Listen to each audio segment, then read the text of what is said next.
friends, we are slated for rain today and Sunday, so we'll see how it goes.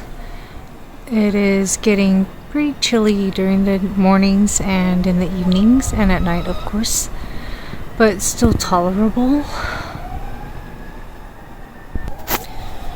I have been covering my garden bed whenever I remember. So the Tulsi's looking still pretty good. I just recently pinched off the flower buds and threw the scented flower buds into the chicken coop to freshen up the scents in there. Here are those ladies chilling out. And as you can see, a lot of the foliage off of the plants, the foliage have fallen off the plants. So this is a stone fruit. That one's a stone fruit. This is also this is a donut peach. All the leaves have fallen off. I am so surprised that the zinnias are still blooming. The zinnias are still blooming, even though a lot are dying. The mums are doing fantastic.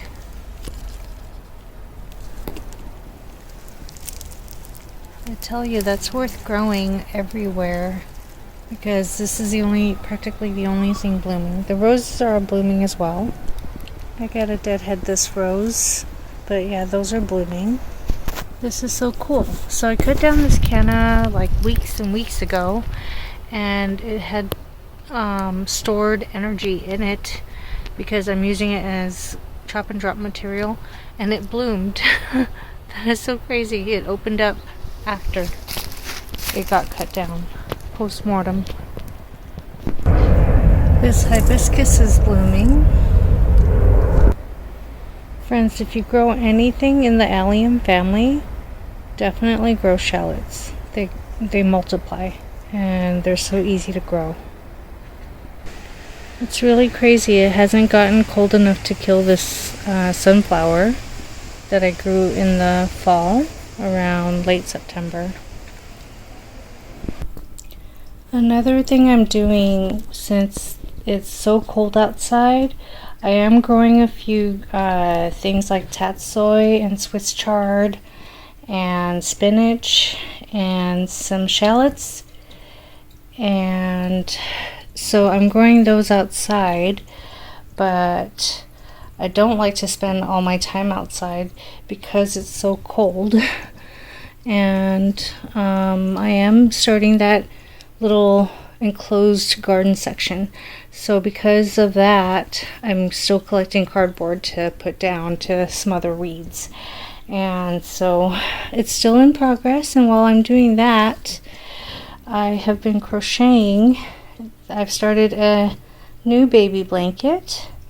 My niece is going to turn 1 year old, and I'm going to give this to her for her birthday. And then while I'm at it, I'm also enjoying these cute little booties that I crocheted. And I love this yarn. It's so soft and it's so cozy on my feet. And I love the booties that don't just cover up to your ankle right there. They come up, because when they come up, they keep your ankles warm, and then with your pants going that far, it keeps you mostly warm, because in the summers I don't mind the short booties, but in the winters this whole section feels cold on your ankle, and it's really not very pleasant, and I always end up looking for some kind of coverage for my ankles. So I love that so much. These are such cute colors.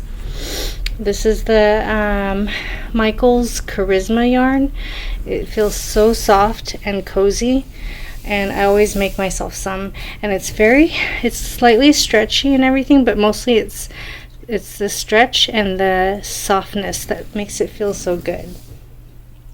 And when it comes to this blanket, it is the crocodile stitch, and it's by, I think it's designed by Miss Azulay. So Lianca azule, and it's so cute.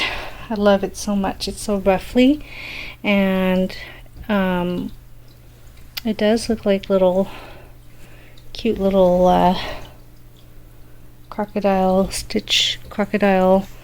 And the lovely thing about it is that it's very thick, very robust, so it's not going to rip in a few years.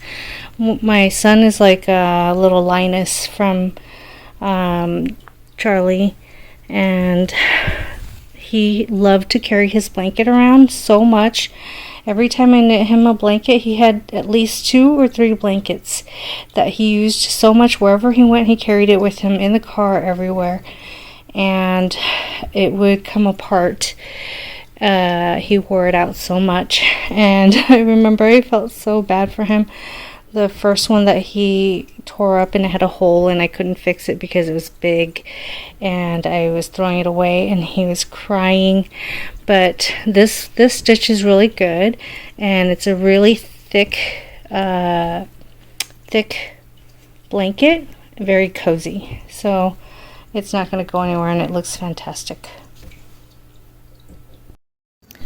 Hi friends, there was just a very disappointing amount of rain. It promised showers, but we just got a tiny bit of sprinkling of water. So as you can see, the soil's slightly moist, but only on the surface. If I were to move this apart, let me show you.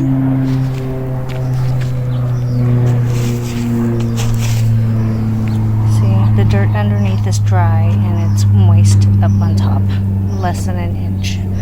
So luckily it's another day, and my husband managed to get some more of this cardboard from Costco.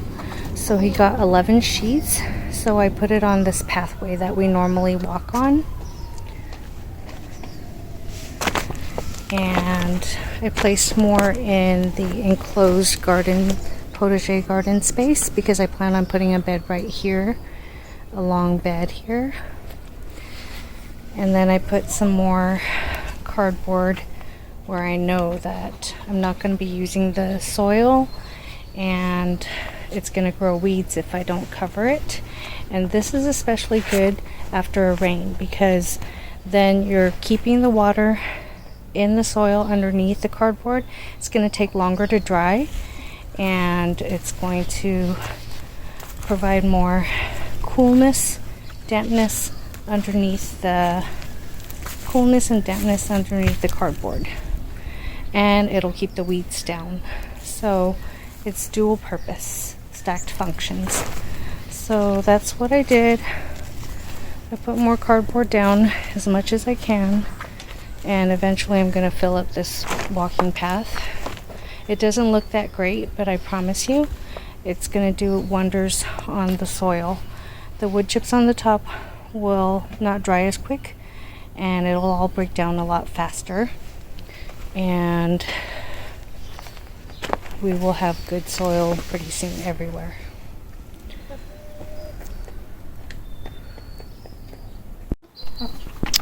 So today I got myself 4 bags of leaves, and they have a few pieces of grass in them, the sort of trailing grass, that the rhizomes, so it'll spread.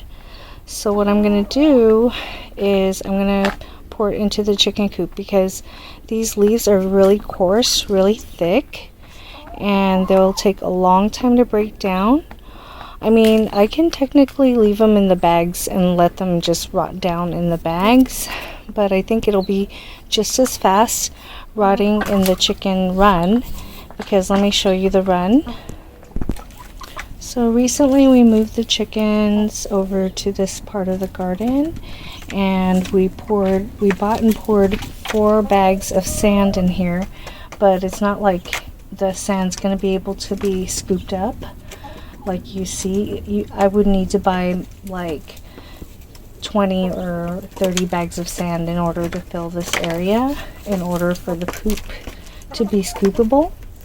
So being that it was clay sand and was real compacted, and then we threw some sand in, it was clay, and then we threw some sand in here.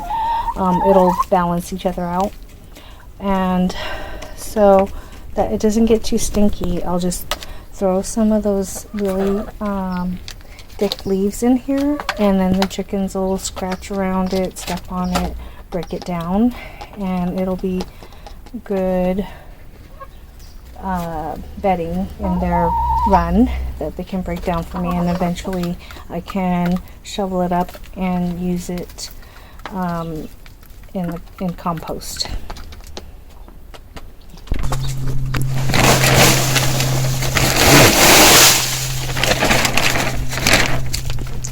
I'll just let them spread it out.